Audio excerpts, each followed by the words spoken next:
Hello everyone, I'm back again with another video. So in the last video that I put out yesterday, I just kind of talked about how I studied in medical school, and then it kind of dawned on me that maybe some people that are watching this channel because of the first video that I've put out are people that are maybe still in high school or in college studying anatomy, physiology, whatever it may be, and you may just wonder how I got to medical school and how my road was. Just full disclaimer, like everybody's road is going to be completely different no matter where you go.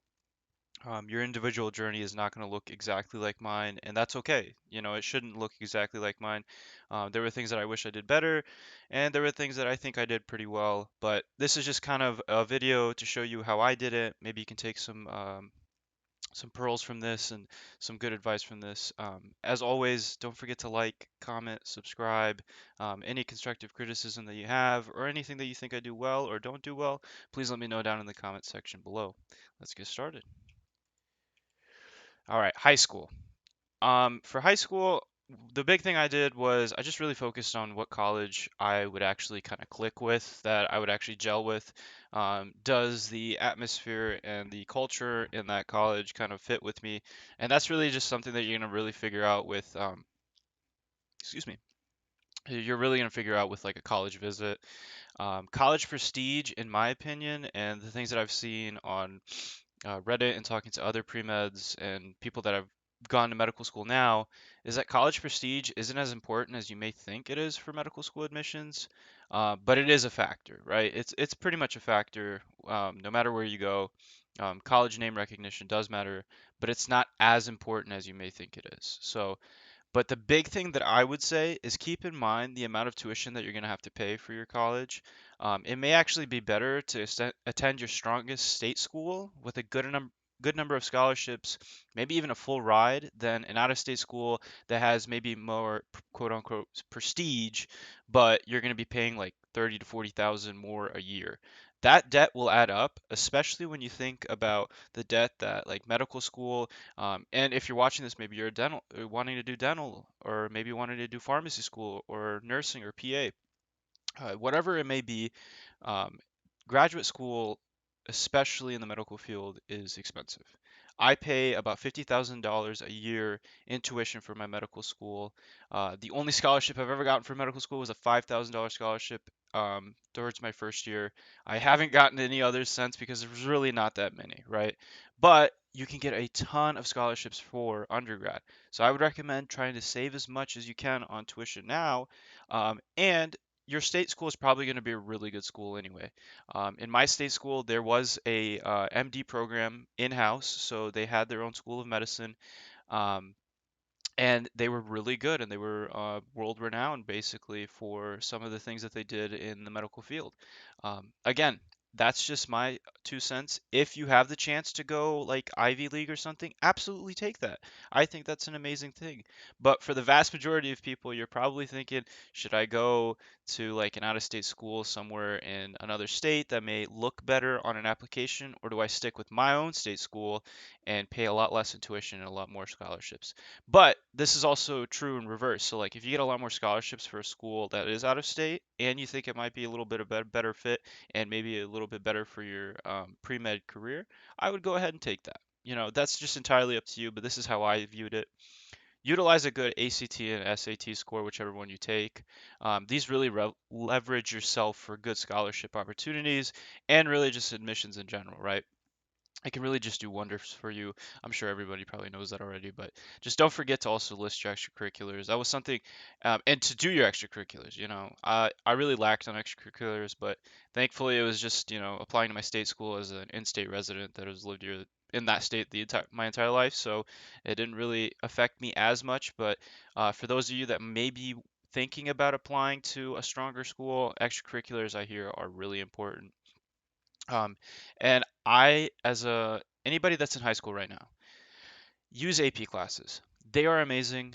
They are really good for like really getting to the groove of studying a lot and to getting to sitting down and doing an official exam, right? The AP exam, it's pretty challenging in the gist of it because when you sit for that exam, it's a real exam, right? You're really actually sitting for an exam that really doesn't affect your high school grade, but if you score well enough, like if you get a 3, 4, or 5, you get college credit for that. And I used AP Lang, AP Lit, and AP Calc to all get really good scores.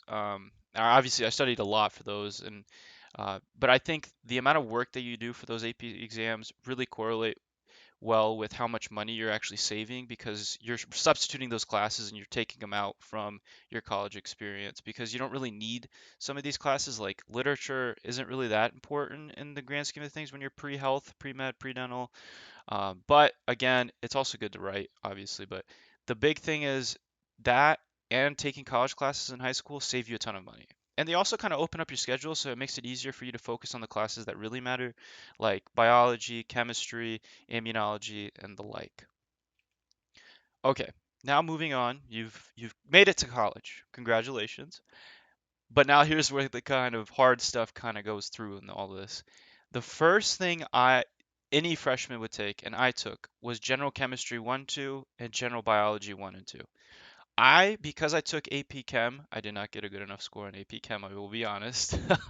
But that's okay because I was able to take General Chemistry 1, 2, which is just a ton of overlap with AP Chem. I was able to take the combined one semester course. It was 5 credit hours. It was absolutely grueling, but I had an amazing professor.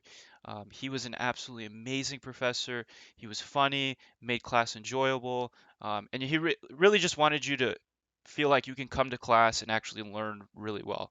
And he was like one of those old school blackboard with the chalk kind of professors, but it worked so well. And it was some of my best memories in freshman year. And a lot of the friends that I made in undergrad, I actually made in this class. And we just kind of made like a 20-person group of friends that kind of went through all 4 years of college after this. So in freshman year, like the big thing is just having a good transition and how to study efficiently. What do I mean by studying efficiently? I mean that college is going to be a lot harder for at least if you're going into like the sciences and STEM field, it's going to be a lot harder than your high school classes. So, if you can set yourself up with a good transition, like going into all these AP classes and college classes, you're actually going to be able to really transition well into that. I feel like my AP classes were the biggest help in terms of how to study efficiently for college, but I didn't know how to really study until I hit the books in General Chemistry 1, 2, and General Biology 1 and 2. I also, because I didn't have the general chemistry 2 semesters, since I all took it in 1 semester, I was able to take analytical chemistry. I dual majored in biochem and biology. I'll get to that in a minute about what majors I did and whatnot. But you really just want to find a sweet spot for your extracurriculars that just comes in the management, in your time management of studying, and that circles back to how to study efficiently. You also, I would recommend finding a club to join, right? So like pre-med club, pre-dental club, pre-PA club, whatever your interests lie in. Maybe you want to apply to, go into multiple clubs just to kind of see what there is. A lot of times they'll bring in speakers, medical school admissions deans, dental school admissions deans, whatever it may be, and it just really makes good connection. And also to make good connections with your professors, right? And you can also get good connections with these people because a lot of times the people that these clubs will bring in, um, this is actually like a good way to get yourself exposed to what medical schools are looking for at that present time. Hey, we really like if you do clinical volunteering. And then like 2 weeks, 3 weeks later in another meeting, they bring in this like clinical volunteering leader that has like signups. And that would be a great way to actually find some signups. Or they'll bring in a doctor and he or she says, hey, I've got this practice and I like to have students shadow me every once in a while. Just send me your CV or resume and maybe we can set up some shadowing hours. That's also a really good idea as well. Um, as far as studying goes, again, wasn't the most efficient. I was just trying to figure it out. I usually study about 30 to 60 hours a week, and I know that seems really extreme, like 60 hours a week for undergrad. What? Like, yeah, I know. It was just because I was really inefficient, but honestly, it was mostly more around 40, 45 hours a week. I only really hit 60 hours a week once I hit uh like an exam week where it's like I'm just getting hit with like 3 or 4 exams at once. Like I've got a general biology exam, I got an analytical chem exam, I've got some liberal arts course exams. It just depends on how many exams I had up.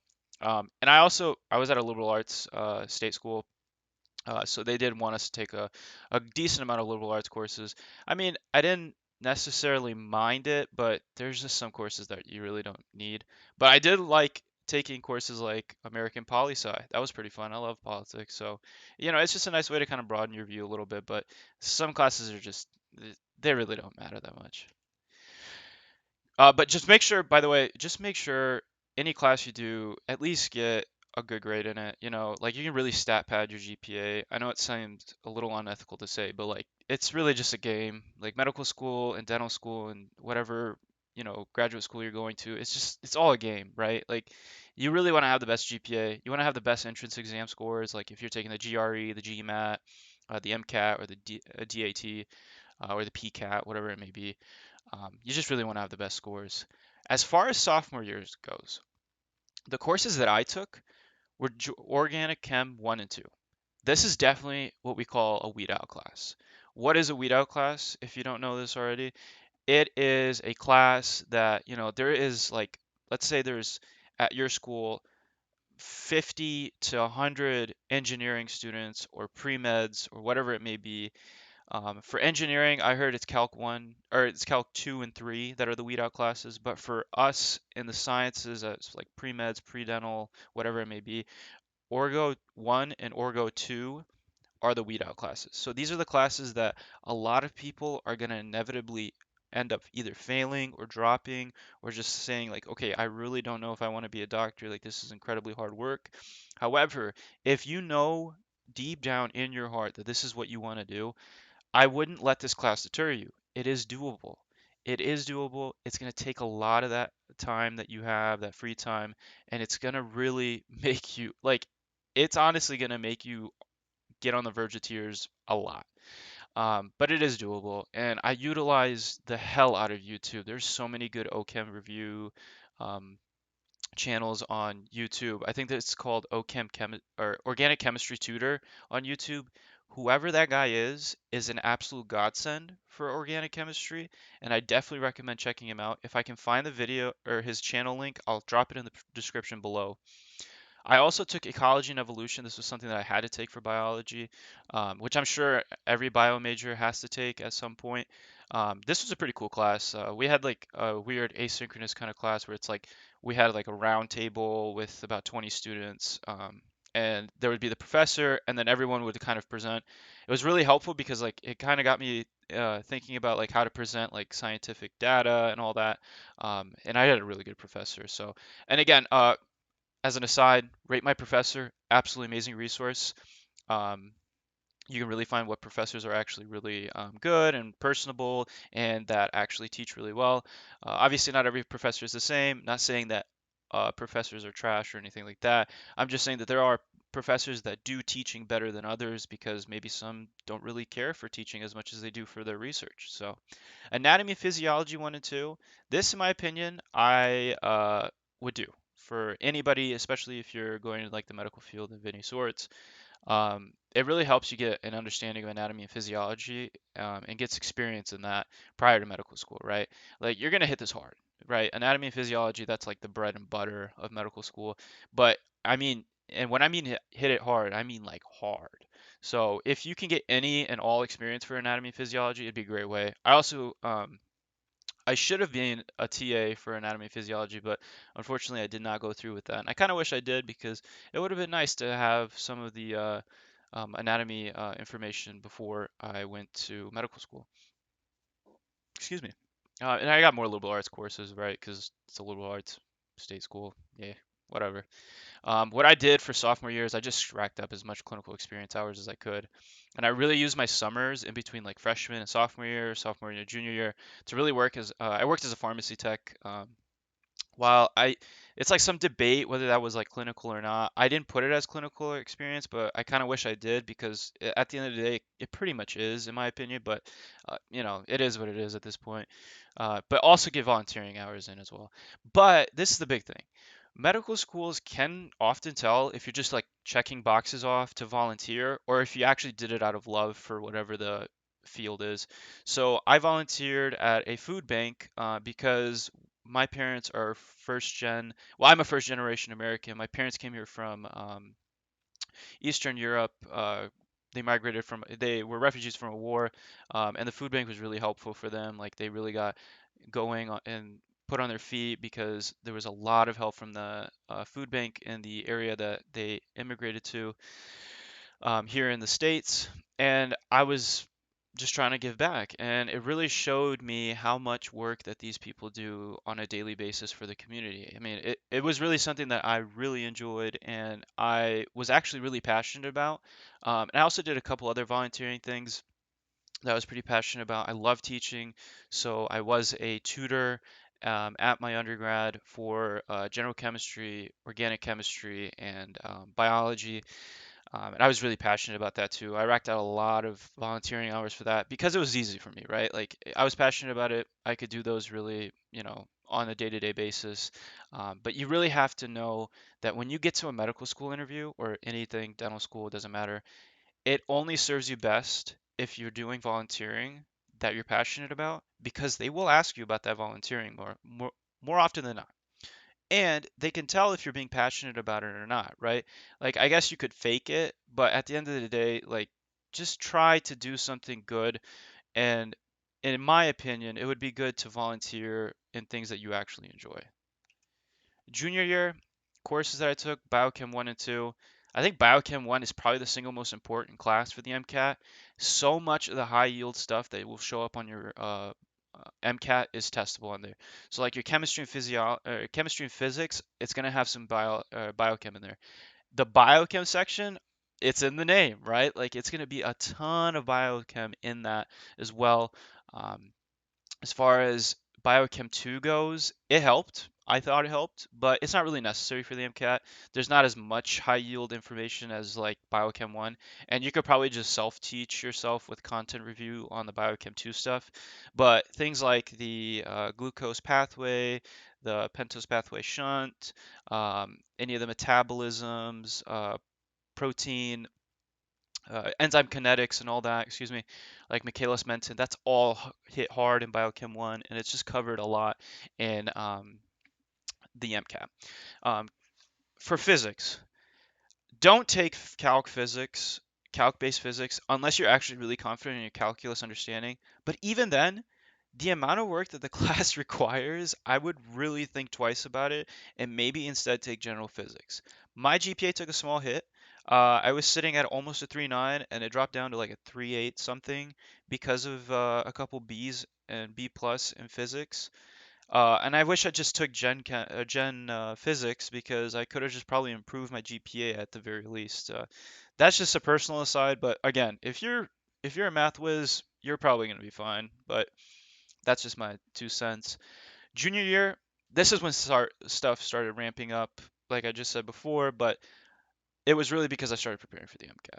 Right, I used the summer before junior year to get as much volunteering as I could, and I eventually just said, about like I think around the end of my fall semester was around the time that I told all of my volunteering organizations that, hey, I'm gonna have to take like about 7 to 8 months off because I'm studying for the MCAT. And most of them were really like, actually all of them, excuse me, were really considerate, and they were like, yeah, absolutely, and they were really helpful with that.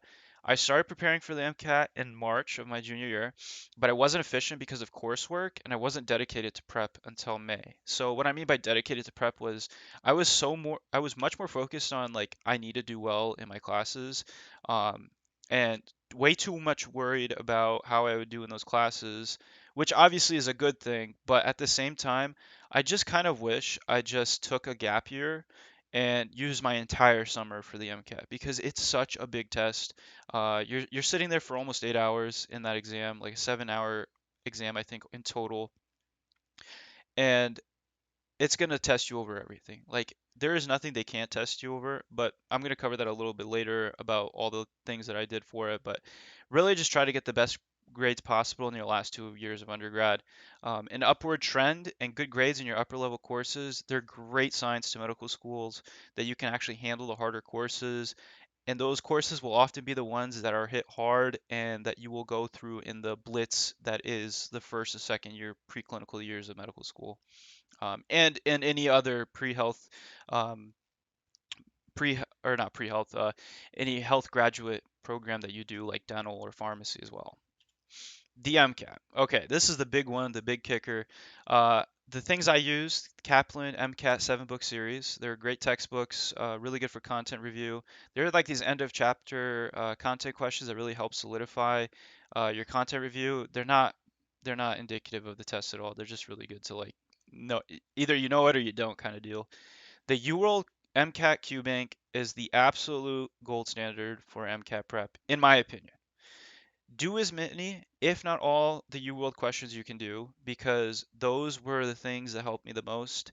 I would read the explanations for the questions I got wrong, or and on top of that, I would also read the questions for the explanations for the questions that I did get right, but I'm like, I don't know if I really got the right rationale for that. Because the rationale is really where you're going to learn the content too, right? You're also applying the content actively. You're also doing practice questions that are indicative of kind of how the AAMC will structure the MCAT, and they are the writers for the MCAT. So UWorld is probably the best question bank and practice question set for the MCAT. And honestly, this is translated into USMLE Comlex Sphere, which I actually made a video about yesterday if you're interested in that and how I study for first and second year medical school. But as far as the MCAT goes and Anki, I use it during medical school and I've been really efficient with it now. And it can really help you with content review. Like it's a game changer. However, I did not use it efficiently at all during dedicated studying for the MCAT. I used it, but I swear to God, I used it the worst way possible, and it just ended up not being as useful for me. But using the pre-made decks on our MCAT, it's like for the Anki decks, these are probably going to be your best source. They are such a godsend. I love them so much. And by the way, this subreddit, the RMCAT, and I think there's also RMCAT too. There was like a whole saga with UWorld, like copywriting strike, having like a copyright strike against the subreddit and all that. But basically, the entire subreddit has great resources, great help. You can find all of this stuff there too as well. The AAMC QBanks and full-length practice exams 1, 2, and 3, I would save these for the weeks that are closer to your exam. So maybe like a month and a half out, start on those QBanks, or maybe even 2 months out. It just depends on how you want to structure it. But those are going to be really the old style questions, but not old style questions. They would be like just old exams, that questions that are retired from an exam because they usually retire questions after a cycle of exams, I think. And then they'll bring them into these Q banks, and you're basically doing MCAT questions that previous years students have taken. So you're probably doing some of the MCAT questions that I had on my own MCAT, right? But it's a great way. Like these full-length exams are really predictive of what you're gonna do on the real deal. I think they predicted my score within like on my average score between the three. I think I underdid like by 3 points, but again, that's just because of how I prepared and like test day nerves and all that. Another way to combat test day nerves is to simulate testing day. So wake up at 6:30 or whenever you want to wake up. Start your day and be in your desk or chair or wherever you're going to take that test at 7:30 because that's where they're going to have you 7:30 a.m. and then at 8 a.m. sharp, you're starting that exam, and then simulate having like a 15-minute block of free time between the exams. I think it was 15, 10 or 15. I can't honestly remember. It was like a blur that day. But then you'll have a 30-minute lunch between cars and biochem biology. So you can also simulate that. And then after biochem bio and before psychology soc, you're going to have like a 10 to 15-minute break as well. So just really try to simulate exam day. Don't look up things during the exam. You're not going to be able to do that. Like it's just going to hurt you. I'm not saying that people do that. I'm just saying like just don't do it. Just try to simulate as much as you can. Like don't have any distractions if you can. And other practice exams, Kaplan tests are way too hard. So are the Princeton review tests, which I have down here. They're just way too hard. Don't do them. I don't think that they're really that good. But next step, they're pretty good. I think there was one that was called Atlas. I don't remember exactly. I think I took one of those tests. They were okay. Next step are pretty good, but I would take at least a Kaplan test, just see how it is. Like they're hard, but it's not nearly as hard as the Princeton review tests. Just don't do the Princeton review test. That's my honest opinion. They're just trash. Like it's really bad. But you world try to get as many, if not all of them, done because that's really where you're gonna get the bread and butter questioning. And of course, the AAMC full length. Definitely do all of those and those Q banks from them. For senior year, I started applying to medical school. I took immunology, which great prep course for school because we hit immunology hard. Infectious diseases, also something we hit pretty hard in med school. Don't take physical chem 1 if you can help it. If you're just a biology major with a chem minor, just do that. Like, don't do physical chem. Like, P-chem is so god awful. I hated it. I just don't know why I even took it. It was just a complete waste of time. There's no basis in it for medical school, none. Cell biology, pretty helpful. It was pretty helpful. There's some good concepts that we covered in medical school, especially with like cellular biology of cancer and stuff like that. Embryology and development. Embryology is pretty high yield for medical school. While it's not the most high yield thing for our board exams in medical school, it is something that will show up on your in-house exams, and it'll probably show up on your board some way or another. So it just helps you get used to like some embryo and development style learning. Applying to medical school. I use the MSAR to find the schools that line up with my stats, right? So my GPA and my MCAT. So I had around a 507 to 509. I don't want to give you the specifics, blah, blah, blah, but I had above 3.8 GPA, and I under applied. I only applied to like I think 23, 24 schools, but I would apply even more than that if you can help it. I know it's really expensive. Like that was about as much as I could really honestly afford. So don't beat yourself up too much if you can't afford as much, but try to save as much as you can. That was something I wish I did during undergrad for medical school admissions. I still was I felt like wasn't enough. I applied both MD and DO because I was like I remember borderline MD candidate with these stats at the time. I was applying the 2019 cycle. Um, but for DO, I was a pretty good applicant, right? So I just wanted to make sure that I covered all my bases. And I'm actually really happy I did that because the MD schools that I did get interviews with, I was waitlisted and rejected from. So good thing I went to those DO interviews and applied to those because that's where I honestly ended up at my top DO choice. So pretty happy about that, obviously. Extracurriculars, they make you a well-rounded applicant. Don't underestimate it, but remember, grades and MCAT are king. I applied to about 20 plus schools. I got secondaries from all of them. Secondary applications, you want to do those right away. A lot of times people will pre-write them. So like on the R Premed subreddit, you can actually find people that have like templates for like Temple School of Medicine. I remember writing Temple's um, second year application that was like really long.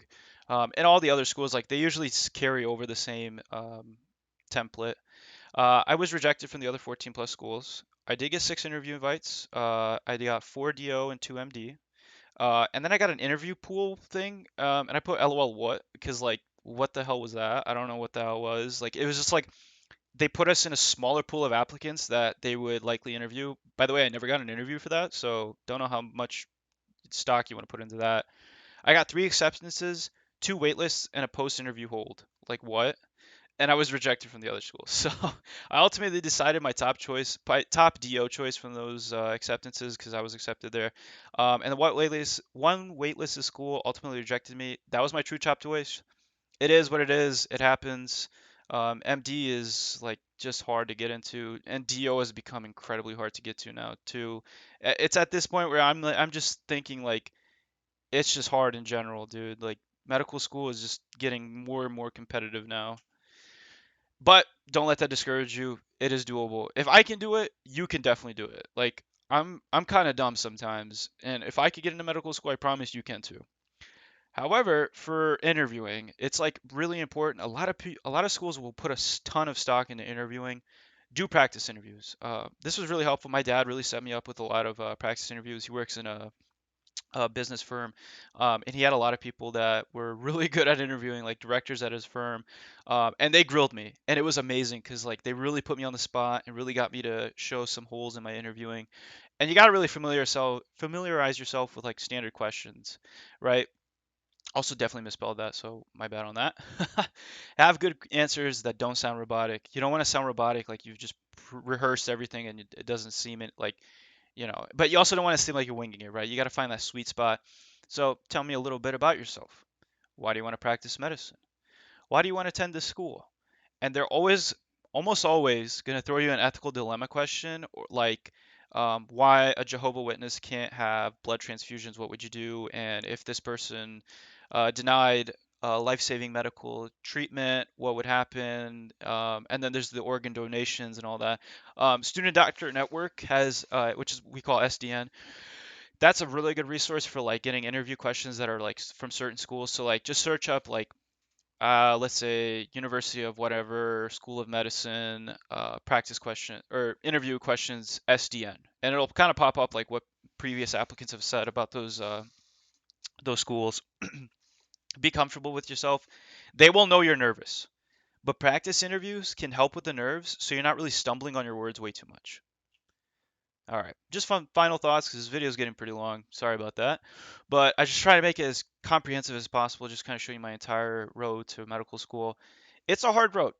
It's not always going to go the way you think. It definitely did not go the way I thought, right? I was really confident and it humbled me. It humbled me at many stages, and it's made me a better person, to be completely honest with you.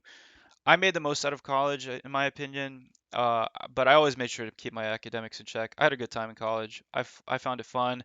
I made time for my mental health, which has been paying off dividends for medical school, which again, I talk about that in my medical school video too. But if you put in the work, your results will pay off. There is some luck involved with all of this, of course, and of course, everybody is not going to start on the same level. That's just the unfortunate nature of life. But a lot of times, if you put in the work that you need to do to get into dental school, medical school, pharmacy, whatever it may be, you will get those results, right? I think gap years are great. And more often than not, applicants nowadays are going with gap years just to get their stats in order. Or if their stats are in order, they want to just have a much more competitive extracurricular and well-rounded application in general. I wish I did one in all honesty. I was talked out of it by some people close to me, and that's okay. At the same time, like it's kind of nice that I just like straight went to medical school because like I'm getting it all done right away. But at the end of the day, like gap years, they're pretty good because it really gets you to kind of just take a break from like school. You can, travel abroad, do a gap year job, whatever you want to do, really.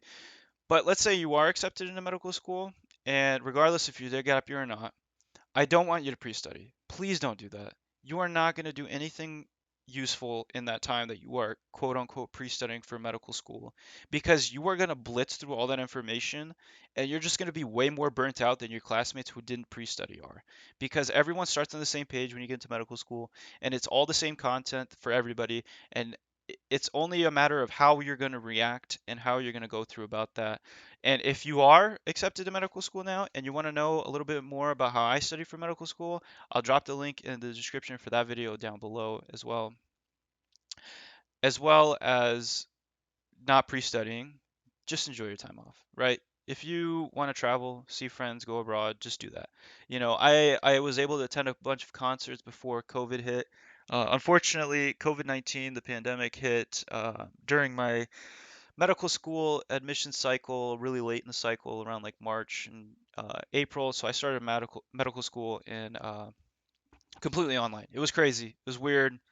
Uh, I don't really know if I'd recommend it, but it was wacky. Like it's just a weird time in general for everybody. But above all else, just make sure you enjoy it. Enjoy life.